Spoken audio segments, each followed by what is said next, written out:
Welcome to Pindar Poetry. We hope you learned something new. You start by picking a VPN that supports split tunneling. This is essential. Once installed, sign in and grant the VPN app network permissions so it can manage connections.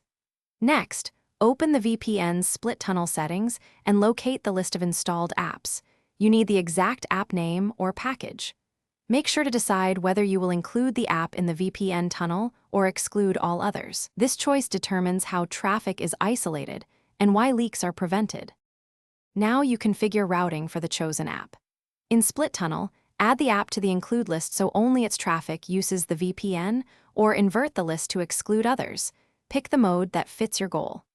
Once done, enable the kill switch and DNS leak protection to prevent accidental exposure. If your VPN lacks split tunneling, you can set a per app proxy, run the app inside a VPN-only container, or use a virtual machine, so only that environment routes through the VPN. Finish by verifying the app's IP address while it's running to confirm it's using the VPN. Make sure the VPN auto-connect option and persistent split tunnel rules are enabled so settings survive reboots. If something goes wrong, act quickly. Enable the kill switch, check DNS leak settings, flush DNS cache and app cache, and retry. If the app still leaks, reinstall the VPN or run the app in a sandboxed container. These steps isolate traffic and fix most routing issues. Thanks for watching.